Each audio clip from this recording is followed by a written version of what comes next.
Hello friends, exam hall के YouTube channel में आप सभी का स्वागत है। सो फ्रेंड्स, जितने विद्यार्थी क्लास 10th में हैं और 2024 में हिंदी की तैयारी कर रहे हैं, उन सभी विद्यार्थियों के लिए ये वीडियो काफ़ी इंपॉर्टेंट है। इस वीडियो हम लोग हिंदी के मोस्ट इंपॉर्टेंट क्वेश्चन जो है देखने वाले हैं, जो कि आपके एमसीक्यू क्वेश्चन होंगे। ठीक है, तो चलिए इस वीडियो को बिना देरी करते हुए वीडियो को स्टार्ट करते हैं। तो जैसा कि आप लोग यहाँ पर देख सकते हो, ये है आपका पहला क्वेश्चन, यानी प्रश्न नंबर पहला। और क्वेश्चन नंबर पहले में क्या बोल रहा है, कह रहा है क्या, गुनाहों का देवता, ठीक है, रचना की विधा है। यानी आपसे क्वेश्चन में ये पूछा जा रहा है कि गुनाहों का जो देवता है ये एक रचना है, और इस रचना का जो विधा है, यानी ये किस विधा में रचा गया है, वही आपको बताना है। तो ऑप्शन नंबर ए में दिया गया है यहाँ पर कहानी, ऑप्शन नंबर बी में दिया गया है उपन्यास, ऑप्शन नंबर सी में यहाँ पर दिया गया है नाटक, और ऑप्शन नंबर डी में क्या दिया गया है, एकांक दिया गया है। ठीक है, तो देखिए गुनाहों का मतलब गुनाहों का जो देवता ये रचना है, ये एक उपन्यास विधा की रचना है, और जिसके लेखक मोहन राकेश हैं। तो ऑप्शन नंबर इसका जो बी वाला है वो करेक्ट ऑप्शन हो जाए। तो चलिए समझते हैं यहाँ पर क्वेश्चन नंबर दूसरे को। यहाँ पर आप लोग देख सकते हो, ये है आपका क्वेश्चन नंबर दूसरा, यानी क्वेश्चन नंबर दूसरा आपका दिया गया है। और क्वेश्चन नंबर दूसरे में क्या बोल रहा है, कह रहा है हंस पत्रिका के संपादक थे। यानी हंस एक पत्रिका है, ठीक है, जिसके संपादक का नाम आपको बताना होगा। तो ऑप्शन नंबर ए में दिया गया है Munshi Premchand, option number B में यहाँ पर दिया गया है जयशंकर प्रसाद, और ऑप्शन नंबर सी में दिया गया है निराला, ऑप्शन नंबर डी में क्या दिया गया है, तो महादेवी वर्मा दिया गया है। ठीक है, तो देखिए हंस जो पत्रिका है ये मैंने पिछले वाले वीडियो में बताया था। ठीक है, तो हंस पत्रिका जो है ये मुंशी प्रेमचंद्र जी के द्वारा रचा गया, जो कि काफी ज्यादा महत्वपूर्ण है। VIMP क्वेश्चन है, ठीक है, फॉर यूपी बोर्ड 2024 के लिए।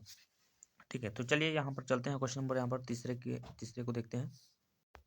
तो यहाँ पर आप लोग देख सकते हो, ये आपका है क्वेश्चन नंबर तीसरा। ठीक है, क्वेश्चन नंबर तीसरे में क्या दिया गया है, कह रहा है कि आकाशदीप के लेखक हैं। ऑप्शन नंबर ए में दिया गया है अमरकांत, ऑप्शन नंबर बी में दिया गया है आचार्य रामचंद्र शुक्ल दिया गया है। ठीक है, ऑप्शन नंबर सी में अगर देखा जाए तो यहाँ पर दिया गया है जयशंकर प्रसाद, और ऑप्शन नंबर डी में क्या दिया गया है, मोहन राकेश दिया गया है। ठीक है, तो रचना कौन सी है, आकाशदीप है, दीप है। ये रचना काफी ज्यादा महत्वपूर्ण है आपके बोर्ड एग्जाम के पॉइंट ऑफ व्यू से अगर देखा जाए तो। ठीक है, यानी यहाँ पर क्या बोल सकते हैं, मोस्ट इम्पॉर्टेंट जो है ये रचना है, मोस्ट इम्पॉर्टेंट रचना है।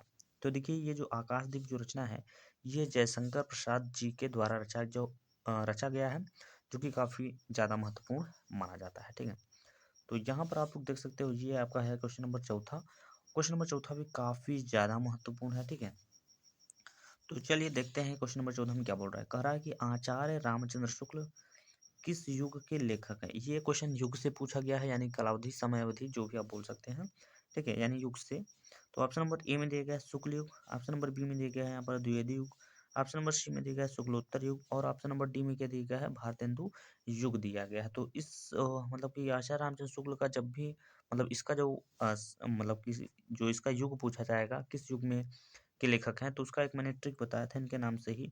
इनका नाम आचार्य रामचंद्र क्या है, शुक्ल है। शुक्ल यहाँ पे पीछे देखा जाए तो शुक्ल आ रहा है, तो इससे आप रिलेट करके आप बता सकते हो कि शुक्ल युग के लेखक हैं। नाम इनका आचार्य रामचंद्र शुक्ल, और ये किस युग के लेखक हैं, तो शुक्ल युग के ही लेखक हैं। ठीक है, तो चलिए चलते हैं क्वेश्चन नंबर यहाँ पर पांचवे की ओर। यहाँ पर आप लोग देख सकते हो, ये आपका दिया गया क्वेश्चन नंबर पांचवा। ठीक है, और क्वेश्चन नंबर 5 में क्या बोल रहा है, कह रहा है कि शुक्ल युग की कलावधि है, यानी शुक्ल युग की जो समय सीमा है, कलावधि है, वो कितने से कितने तक मानी जाती है। तो ऑप्शन नंबर ए में दिया गया 1900 ईस्वी से 1918 ईस्वी तक, ऑप्शन नंबर बी में दिया गया 1919 ईस्वी से 1938 ईस्वी तक, ऑप्शन नंबर सी में दिया गया 1936 ईस्वी से 1943 ईस्वी तक, ऑप्शन नंबर डी में दिया गया 1850 ईस्वी थे, मतलब 1850 से ईस्वी से चालू हुआ है और कब तक गया है, 1900 ईस्वी तक गया है। ठीक है, तो ये देखिए ये काफ़ी ज़्यादा महत्वपूर्ण है भाई। ठीक है, यानी इम्पोर्टेंट इसे हम बोल सकते हैं, इम्पॉर्टेंट, ये हो गया इंपॉर्टेंट क्वेश्चन। ठीक है, तो शुक्ल युग का जो मतलब समय सीमा से आपके बोर्ड एग्जाम में क्वेश्चन देखे जाते हैं कई बार, मतलब एक आध दो ठो पूछ लिए जाते हैं। तो यहाँ पर शुक्ल युग की जो कालावधि मानी जाती है वो मानी जाती है 1919 ईस्वी से 1938 ईस्वी तक मानी जाती है। ठीक है, तो चलिए समझते हैं क्वेश्चन नंबर यहाँ पर छठवें को। यहाँ पर आप लोग देख सकते हो, ये आपका दिया गया क्वेश्चन नंबर छठवां, और क्वेश्चन नंबर छठवें में पूछा क्या जा रहा है, कह रहा है कि आधुनिक काल की समय सीमा है, यानी आधुनिक काल की जो समय सीमा है वो कितना से कितना तक माना जाता है। तो ऑप्शन नंबर ए में दिया गया 1919 ईस्वी से 1938 ईस्वी तक, ऑप्शन नंबर बी में दिया गया 1936 ईस्वी से 1943 ईस्वी तक, और option number D sorry C में दिया गया 1843 से अब तक। ठीक है, और ऑप्शन नंबर डी में क्या दिया गया है, तो 1918 से 1950 ईस्वी तक दिया गया है। ठीक है, तो देखिए आधुनिक काल की जो समय सीमा मानी जाती है वो 1844 ईस्वी से अब तक, यानी ऑप्शन नंबर इसका जो सी वाला है वो करेक्ट ऑप्शन हो जाएगा। तो चलिए समझते हैं क्वेश्चन नंबर यहाँ पर 7 को। तो यहाँ पर आप लोग देख सकते हो, ये आपका दिया गया है क्वेश्चन नंबर 7वां, और क्वेश्चन नंबर 7वां में क्या बोल रहा है, कह रहा है कि महादेवी वर्मा की रचना नहीं है। ध्यान से क्वेश्चन को पढ़िएगा, यहाँ पर कहा गया है कि महादेवी वर्मा की रचना नहीं है, यानी इन 4 ऑप्शंस में से महादेवी वर्मा का जो है 3 रचना होगा, एक नहीं होगा। तो ऑप्शन नंबर ए में दिया गया यहाँ पर निहार, ऑप्शन नंबर बी में दिया गया सांदगीत, ऑप्शन नंबर यहाँ पर सी में अगर बात करें तो यहाँ पर दिया गया है युगांत, और ऑप्शन नंबर डी में क्या दिया गया है तो दीप शिखा दिया गया है। ठीक है, तो देखिए महादेवी वर्मा की रचना क्या है, ये जो निहार है ये भी महादेवी वर्मा की रचना है, ये सांध्य गीत ये भी महादेवी वर्मा की रचना है, और दीपशिखा भी महादेवी वर्मा की है। लेकिन यहाँ पर क्या पूछा है कि कौन सी रचना नहीं है, तो ये जो ऑप्शन नंबर यहाँ पर सी में दिया गया है युगांत, यही रचना जो है महादेवी वर्मा की नहीं है, बाकी तीनों है। ठीक है, तो चलिए यहाँ पर देखते हैं क्वेश्चन नंबर 8 को। क्वेश्चन नंबर 8 में क्या बोल रहा है, कह रहा है कि त्याग पत्र किस विधा की रचना है। ऑप्शन नंबर ए में दिया गया जीवनी, ऑप्शन नंबर बी में दिया गया उपन्यास, ऑप्शन नंबर यहाँ पर सी में दिया गया नाटक, और ऑप्शन नंबर डी में क्या दिया गया तो निबंध दिया गया। ठीक है, तो देखिए त्यागपत्र जो रचना है, यानी त्यागपत्र जो रचना है ये एक उपन्यास विधा की रचना है, जो कि ऑप्शन नंबर बी में दिया गया है, तो ऑप्शन नंबर बी ही इसका करेक्ट ऑप्शन हो जाएगा। ठीक है, तो चलिए बात करते हैं क्वेश्चन नंबर यहाँ पर 9 को। यहाँ पर आप लोग देख सकते हो ये दिया गया क्वेश्चन नंबर 9, और क्वेश्चन नंबर 9 में क्या बोल रहा है कि सूरज का 7वां घोड़ा हिंदी साहित्य को, यानी हिंदी साहित्य की कौन सी विधा है, यानी सूरज का 7वां जो घोड़ा रचना है ये किस विधा की रचना है। तो ऑप्शन नंबर ए में दिया गया निबंध, ऑप्शन नंबर बी में अगर बात करें तो यहाँ पे उपन्यास दिया गया है, और ऑप्शन नंबर डी सी की बात करें तो डायरी दिया गया है। ठीक है, और ऑप्शन नंबर डी में क्या दिया गया है तो कविता दिया गया है। ठीक है, तो देखिए सूरज का जो 7वां घोड़ा है, सूरज का जो 7वां घोड़ा है ये एक उपन्यास विधा की रचना है, जिसके लेखक धर्मवीर भारती माने जाते हैं, यानी वो क्या है सूरज का 7वां घोड़ा के लेखक हैं। तो चलिए बात करते हैं क्वेश्चन नंबर यहाँ पर 10वें को। क्वेश्चन नंबर 10 में क्या दिया गया है, नीड़ का निर्माण फिर, ठीक है, किस विधा की रचना है।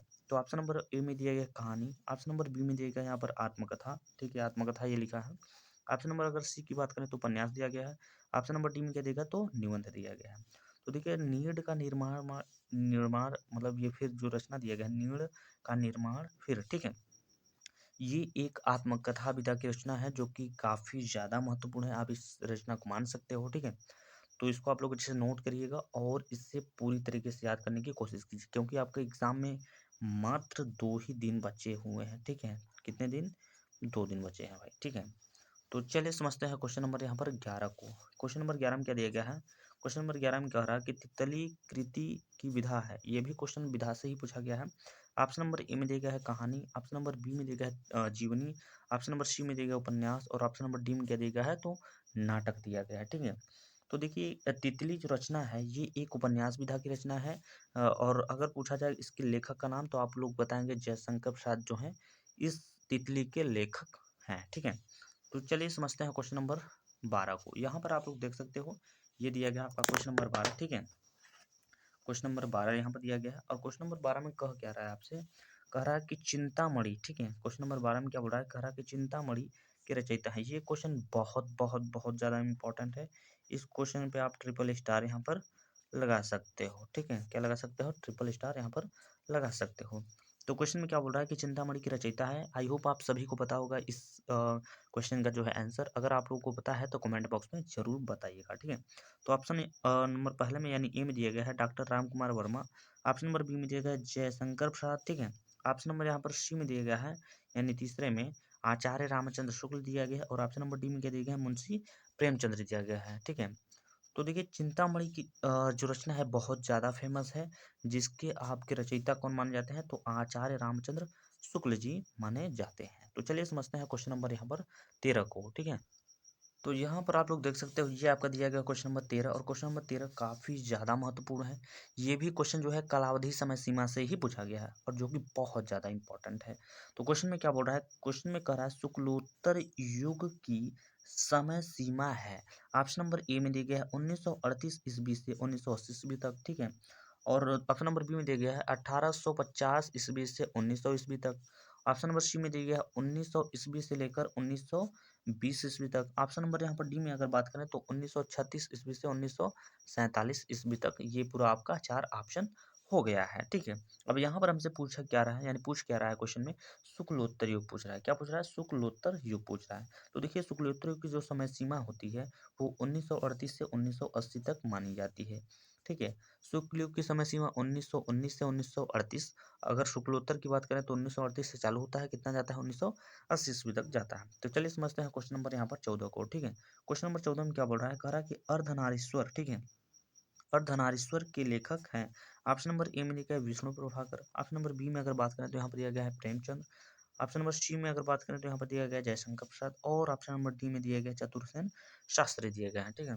तो अर्धनारीश्वर जो रचना है इसके लेखक आपके हैं विष्णु प्रभाकर, जो कि ऑप्शन नंबर पहले यानी ए में दिया गया है। तो ऑप्शन नंबर इसका पहला जो है करेक्ट ऑप्शन हो जाएगा। तो यहाँ पर ये क्वेश्चन आपका 15 हो जाएगा। नंबरिंग में थोड़ा सा मिसप्रिंट है, ये 14 था तो यहाँ पर 15 हो जाएगा। तो यहाँ पर देख सकते हैं क्या दिया गया है, कह रहा है कि हिंदी गद्य का वास्तविक इतिहास कब से आरंभ हुआ, ठीक है। ऑप्शन नंबर ए में दिया गया है 1850। ऑप्शन नंबर बी में दिया गया 1900 ईस्वी से। और ऑप्शन नंबर सी में दिया गया 1938 ईस्वी से दिया गया, ठीक है। और ऑप्शन नंबर अगर डी की बात करें तो 1919 ईस्वी से दिया गया है। तो हिंदी गद्य का वास्तविक इतिहास जो माना जाता है प्रारंभ यानी वो हुआ था, कब से हुआ था, तो 1850, यानी ऑप्शन नंबर ए वाला जो है वो करेक्ट ऑप्शन हो जाएगा। तो चलिए समझते हैं यहाँ पर क्वेश्चन नंबर छठवें, सॉरी 16 की।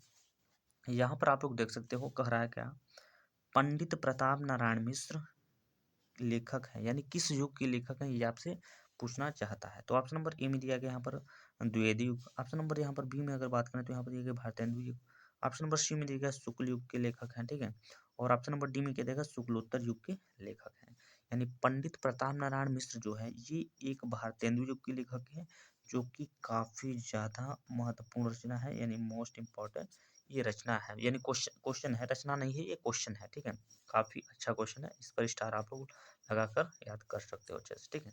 तो चलिए समझते हैं यहाँ पर क्वेश्चन नंबर यहाँ पर 17 को। अगर आप लोग देखें तो यहाँ पर क्वेश्चन नंबर 17 में क्या बोल रहा है, कह रहा है कि ध्रुवस्वामिनी, ठीक है, क्या बोल रहा है कि ध्रुवस्वामिनी नाटक के लेखक हैं, यानी ध्रुवस्वामिनी नाटक एक रचना है, इसके लेखक का नाम बताना है। तो ऑप्शन नंबर ए में दिया गया हरिकृष्ण प्रेमी, ठीक है। ऑप्शन नंबर बी की अगर बात करें तो दिया गया है Jaishankar Prasad. Option number C में क्या दिया गया है, विष्णु प्रभाकर दिया गया है। और ऑप्शन नंबर डी में क्या दिया गया है, तो मोहन राकेश दिया गया है। और ये रचना बहुत ज़्यादा फेमस है, यानी आप इसको VIMP क्वेश्चन आप लोग समझ सकते हो, ठीक है। तो ध्रुवस्वामिनी काफी प्रसिद्ध रचना है, जो कि जयशंकर प्रसाद जी के द्वारा रचा गया है। अगर इसकी विधा पूछा जाएगा तो यहाँ पर लिखा है नाटक। तो ये ध्रुवस्वामिनी जो है एक नाटक विधा की रचना है, जो कि जयशंकर प्रसाद जी के द्वारा रचा गया था, ठीक है।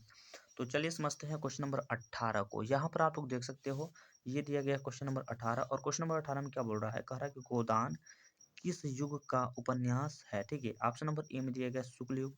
ऑप्शन नंबर बी में दिया गया शुक्लोत्तर युग। ऑप्शन नंबर सी में अगर बात करें तो यहाँ पर दिया गया द्विवेदी युग।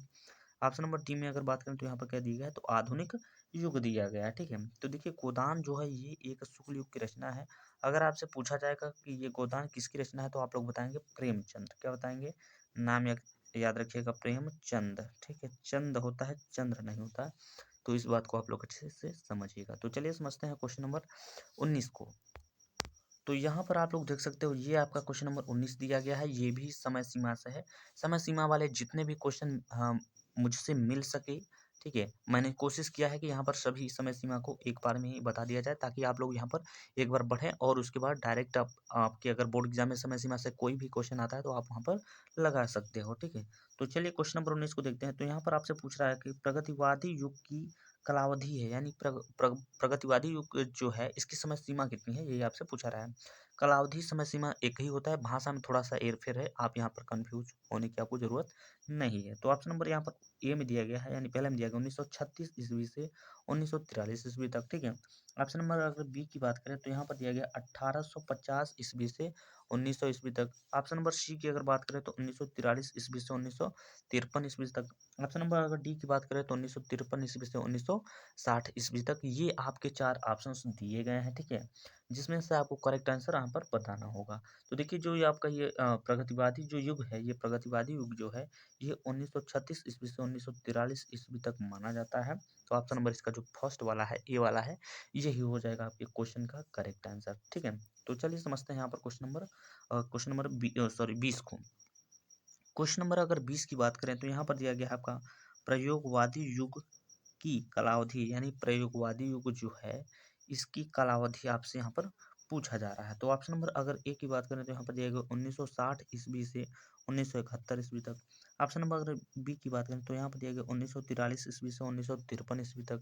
ऑप्शन नंबर अगर सी की बात करें तो दिया गया 1971 ईस्वी से अब तक। ऑप्शन नंबर डी की बात करें तो 1900 ईस्वी से लेकर 1918 ईस्वी तक। ये आपके क्वेश्चंस का जो है विकल्प यहाँ पर दिया गया है।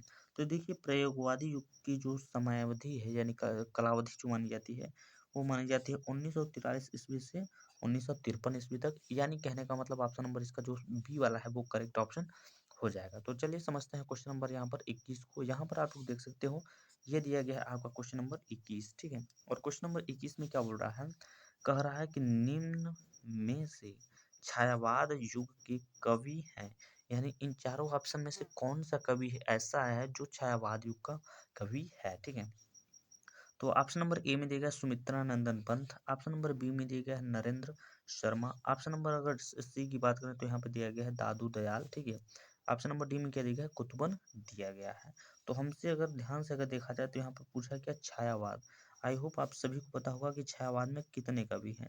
छायावाद में टोटल कवियों की बात करें तो यहाँ पर 4 कवि हैं। पहले कवि का नाम है जयशंकर प्रसाद, दूसरे का कवि का नाम है महादेव वर्मा, कवित्री बोल सकते हैं, कवि नहीं बोल सकते उनको। ठीक है, और तीसरे में कौन है, सुमित्रानंद पंत एक कवि हैं, यानी ऑप्शन नंबर इसका फर्स्ट भी सही हो जाएगा। और एक कवि हैं आपके रामधारक सिंह दिनकर। तो यहाँ पर हमसे पूछा था छायावादी युग के कवि हैं, तो सुमित्रानंद पंत ही ऑप्शन जो है पहला वाला जो दिया गया है वही ऑप्शन इसका करेक्ट ऑप्शन हो जाएगा। ठीक है, तो चलिए समझते हैं यहाँ पर क्वेश्चन नंबर यहाँ पर अगर बात करें तो क्वेश्चन नंबर 22 को। क्वेश्चन नंबर 22 में क्या दिया गया है, कह रहा है कि यामा के रचयिता हैं, यामा एक रचना है, इसके रचयिता या फिर रचनाकर जो भी कह लो वही आपसे पूछ रहा है। तो ऑप्शन नंबर ए में दिया गया Subhadra Kumari Chauhan, option number B में दिया गया Mahadev Verma, option number C में दिया गया मीराबाई, ऑप्शन नंबर डी में दिया गया अशोक वाजपेयी दिया गया है। ठीक है, तो देखिए महादेवी ये जो यामा जो है एक रचना है जो कि काफी प्रसिद्ध रचना है, इंपॉर्टेंट है, VIMP यहाँ पर आप चाहो तो लिख सकते हो। ठीक है, और ये किसके द्वारा रचा गया है, तो ये महादेवी वर्मा के द्वारा रचा गया है, जो कि काफी खतरनाक जो है कवयित्री मानी जाती हैं। ठीक है, तो चलिए समझते हैं क्वेश्चन नंबर यहाँ पर 23 को। अगर यहाँ पर बात करें क्वेश्चन नंबर 23 की, तो ये भी आपका जो है समय सीमा से ही क्वेश्चन यानी कालावधि से ही क्वेश्चन है। तो यहाँ पर आपसे पूछा रहा है द्विवेदी युग की कालावधि यानी समय सीमा है। ऑप्शन नंबर ए में दिया गया 1850 से 1900 ईस्वी तक। ठीक है, ऑप्शन नंबर बी में दिया गया 1900 से मतलब 1900 ईस्वी से 1918 ईस्वी तक। और ऑप्शन नंबर सी में दिया गया 1971 ईस्वी से आज तक। ऑप्शन नंबर अगर डी की बात करें तो 1918 ईस्वी से 1936 ईस्वी तक दिया गया है। तो देखिए द्विवेदी युग की जो कालावधि है जो मानी जाती है वो मानी जाती है 1900 ईस्वी से लेकर 1918 ईस्वी तक मानी जाती है। क्या मानी जाती है, तो द्विवेदी युग की कालावधि यानी समय सीमा मानी जाती है। इस बात को आप लोग अच्छे से नोट करिएगा और याद करने की पूरी तरीके मतलब पूरा प्रयास करिएगा। ठीक है, क्योंकि आपका हिंदी का पेपर बहुत ही नज़दीक आ चुका है, तो आपकी पढ़ाई जो है काफ़ी स्पीड और काफ़ी बेहतरीन होनी चाहिए। तो यहाँ पर आप लोग देख सकते हैं ये आपका दिया गया क्वेश्चन नंबर 24 यहाँ पर दिया गया है। तो क्वेश्चन नंबर 24 में क्या बोल रहा है कि आंगन के पार द्वार के रचयिता हैं। ऑप्शन नंबर ए में दिया गया धर्मवीर भारती, ऑप्शन नंबर अगर बी की बात करें तो यहाँ पर दिया गया स ही वा, इसका मतलब सच्चिदानंद हीरानंद वात्स्यायन, और शॉर्टकट में यहाँ पर आगे आप बोल सकते हो। ऑप्शन नंबर सी में दिया गया मुक्ति बोध, इनका पूरा नाम गजानन माधव मुक्ति बोध है। ठीक है, और ऑप्शन नंबर डी में क्या दिया गया है राम नरेश त्रिपाठी। ये आपके 4 ऑप्शंस दिए गए हैं। तो क्वेश्चन में पूछा है कि आंगन के पार द्वार के रचयिता कौन है, तो ये जो है आंगन के पार द्वार के रचयिता हैं, जो कि काफी महत्वपूर्ण क्वेश्चन है। ठीक है, तो चलिए चलते हैं क्वेश्चन नंबर यहाँ पर 25 की ओर। यहाँ पर आप लोग देख सकते हो क्वेश्चन नंबर 25 को। क्वेश्चन नंबर 25 में क्या बोल रहा है कि तीसरा सप्तक कब प्रकाशित हुआ। ऑप्शन नंबर ए में देगा 1951 ईस्वी में। ऑप्शन नंबर यहाँ पर बी की अगर बात करें तो 1959 दिया गया है। ऑप्शन नंबर ठीक है तीसरा का बोला यहाँ पर ऑप्शन नंबर सी में कितना दिया गया 1943 दिया गया है। ऑप्शन नंबर डी में क्या दिया गया 1979 दिया गया है। ठीक है, तो देखिए तीसरा सप्तक जो प्रकाशन होने का समय उसका पूछा गया, तो आपको बताना होगा 1959 बताना होगा, क्योंकि तीसरा सप्तक कब प्रकाशित हुआ, तो 1959 में हुआ था। ठीक है, तो चलिए समझते हैं क्वेश्चन नंबर यहाँ पर 26 को। तो यहाँ पर आप लोग देख सकते हो बिल्कुल बहुत ही आसान तरीके से, काफी खतरनाक क्वेश्चन, बढ़िया बढ़िया क्वेश्चन है। क्वेश्चन नंबर 26 में क्या बोल रहा है, कह रहा है कि रसिक प्रिया के रचनाकार हैं, यानी रचनाकार कौन है। ऑप्शन नंबर ए की अगर बात करें तो यहाँ पर दिया गया आचार्य केशवदास। ऑप्शन नंबर बी में दिया गया आचार्य हजारी प्रसाद द्विवेदी दिया गया है। ऑप्शन नंबर सी में दिया गया आचार्य देव दिया गया है। ऑप्शन नंबर डी में दिया गया क्या दिया गया है, भिखारी दास दिया गया है। तो देखिए रसिक प्रिया के रचनाकार जो हैं आचार्य केशवदास हैं, जो कि काफी ज्यादा महत्वपूर्ण क्वेश्चन है आपकी यूपी बोर्ड 2024 के पॉइंट ऑफ व्यू से देखा जाए तो। ठीक है, अब यहाँ पर हम लोग बात करते हैं क्वेश्चन नंबर यहाँ पर 27 को। अगर क्वेश्चन नंबर 27 को अगर ध्यान से देखा जाए तो यहाँ पर पूछा जा रहा है कि गंगा लहरी किसकी रचना है, यानी गंगा लहरी जो रचना है ये किसकी है। ऑप्शन नंबर ए में दिया गया पद्माकर की। ऑप्शन नंबर बी में दिया गया बिहारी की। ऑप्शन नंबर सी में दिया गया भूषण की। और ऑप्शन नंबर डी में क्या दिया गया तो मतीराम की दिया गया। तो देखिए गंगा लहरी जो रचना है ये पद्माकर की रचना है, और ये क्वेश्चन काफी ज्यादा महत्वपूर्ण है। महत्वपूर्ण नहीं, VIMP very very most important question है। तो चलिए समझते हैं क्वेश्चन नंबर 28 को। यहाँ पर आप लोग देख सकते हो क्वेश्चन नंबर 28 में क्या बोल रहा है, कह रहा है कि बिहारी किस युग के लेखक हैं। ऑप्शन नंबर ए में दिया गया है आदिकाल। ऑप्शन नंबर बी में दिया गया है आधुनिक काल। ठीक है, और ऑप्शन नंबर या अगर सी की बात करें तो भक्ति काल दिया गया, और ऑप्शन नंबर डी में क्या दिया गया तो रीति काल दिया गया है। तो देखिए जो बिहारी हैं, ठीक है, जो बिहारी हैं ये जो है रीति काल के जो है कवि माने जाते हैं, और ये भी क्वेश्चन आपके बोर्ड एग्जाम में काफी बार देखा गया है और आने की संभावना थोड़ा ज्यादा है। ठीक है, तो चलिए समझते हैं क्वेश्चन नंबर यहाँ पर 29 को। क्वेश्चन नंबर 29 काफी ज्यादा महत्वपूर्ण है, जो कि समय सीमा से, मैंने बोला था समय सीमा से आपके पास कई क्वेश्चन देखने को मिलेगा, जो कि आपके बोर्ड एग्जाम में इनमें से कोई ना कोई आएगा। ठीक है, तो क्वेश्चन में क्या बोल रहा है, कह रहा है कि निम्न में से रीतिकाल की कालावधि है, यानी यहाँ पर आपसे रीतकाल की कालावधि पूछा जाता है, पूछा गया है। ऑप्शन नंबर ए में दिया गया 1643 ईस्वी से 1843 ईस्वी तक। ऑप्शन नंबर बी की अगर बात करें तो 1343 से 1643 ईस्वी तक। ऑप्शन नंबर अगर सी की बात करें तो 743 ईस्वी से लेकर 1343 ईस्वी तक। और ऑप्शन नंबर डी में क्या दिया गया तो 1843 ईस्वी से आज तक दिया गया है। तो देखिए रीतकाल की जो समय सीमा मानी जाती है वो 1643 से माना जाता है, वो 1843 तक माना जाता है, जो कि ऑप्शन नंबर यहाँ पर ए में दिया गया है। ठीक है, क्या दिया गया है, ऑप्शन नंबर ए में दिया गया है। तो चलिए अब हम लोग चलते हैं क्वेश्चन नंबर यहाँ पर 30 की ओर। यहाँ पर आप लोग देख सकते हो ये दिया गया है आपका क्वेश्चन नंबर 30। क्वेश्चन नंबर 30 में ये रस से क्वेश्चन पूछा गया है, कह रहा है कि करुण रस का स्थायी भाव क्या होता है। ठीक है, ऑप्शन नंबर ए में दिया गया हास। ऑप्शन नंबर बी में दिया गया शोक। ऑप्शन नंबर अगर सी की बात करें तो वात्सल्य दिया गया है, और ऑप्शन नंबर डी में क्या दिया गया है उत्साह दिया गया है। तो देखिए करुण रस का जो स्थायी भाव होता है आप सभी को पता होगा क्या होता है, शोक होता है। तो ऑप्शन नंबर बी जो है इस क्वेश्चन का करेक्ट ऑप्शन हो जाएगा। तो चलिए चलते हैं क्वेश्चन नंबर 31 की ओर। क्वेश्चन नंबर 31 में क्या दिया है, कह रहा है कि परिवर्तन शब्द में उपसर्ग बताइए। तो यहाँ पर साफ साफ देख के बता सकते हैं आप इसमें कौन सा उपसर्ग है, परी है। तो यानी ऑप्शन नंबर इसका जो बी वाला है डायरेक्ट आप लोग आंसर मार सकते हो। तो चलिए समझते हैं यहाँ पर क्वेश्चन नंबर 32 को।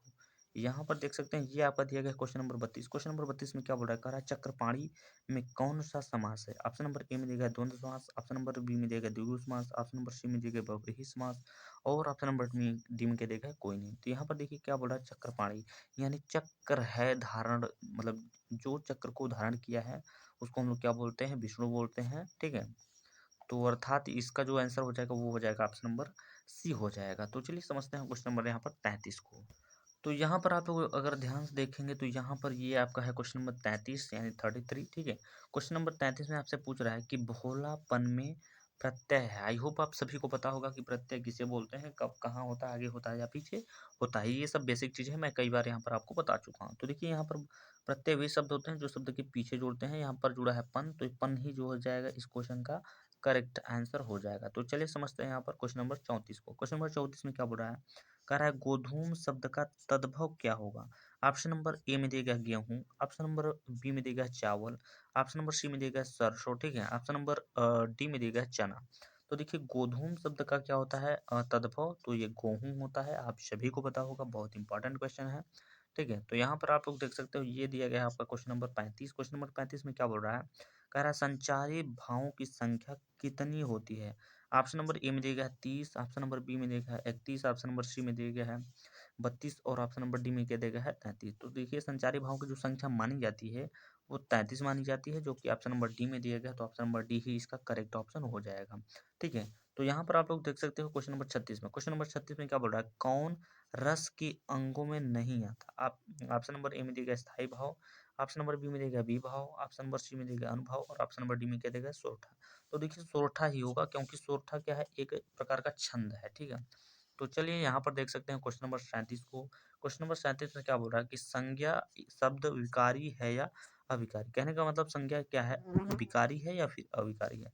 तो संज्ञा एक प्रकार का विकारी शब्द है, जो कि ऑप्शन नंबर ए में दिया गया है, तो ऑप्शन नंबर ए जो है इसका करेक्ट ऑप्शन हो जाएगा।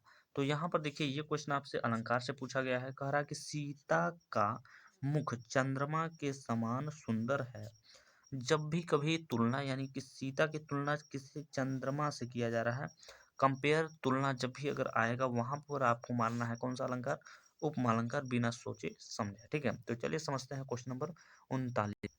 तो यहाँ पर आप लोग देख सकते हैं क्वेश्चन नंबर 39 काफ़ी फेमस क्वेश्चन है और काफ़ी ज़्यादा इम्पॉर्टेंट है, यानी इम्पॉर्टेंट नहीं, VIMP है, वेरी इंपॉर्टेंट है। ठीक है, तो यहाँ पर कह रहा है कि रस मीमांसा, काफ़ी बार आप नाम सुने ही होंगे। रस मीमांसा किसकी रचना है, बिना सोचे समझे। इसका आपको मानना है क्या, आचार्य रामचंद्र शुक्ल, क्योंकि कई बार आप लोग पढ़े होंगे, बताया भी गया होगा। तो इस वीडियो का लास्ट क्वेश्चन, क्वेश्चन नंबर 25 में क्या बोल रहा है, कह रहा है अमी, सुधा, पीयूष आदि कहलाते हैं। तो ये देखिए अमी, सुधा, पीयूष ये सभी क्या है, पर्यायवाची हैं, जो कि अमृत के पर्यायवाची आते हैं। कौन, अमी, सुधा, पीयूष होते हैं। तो इस वीडियो में हम लोगों ने एक से लेकर पूरे 40 क्वेश्चन देखे हैं, जो कि आपके बोर्ड एग्जाम में इस वीडियो से काफ़ी क्वेश्चन फंस सकते हैं। आप लोग अच्छे से पढ़ के जाइएगा, नोट करके जाइएगा, एग्जाम देकर आइएगा, तब बताएगा आप कितना क्वेश्चन फंसा है, कितना क्वेश्चन नहीं फंसा है। तो इस वीडियो में बस इतना ही, मिलते हैं नेक्स्ट वीडियो में, तब तक के लिए जय हिंद, जय भारत।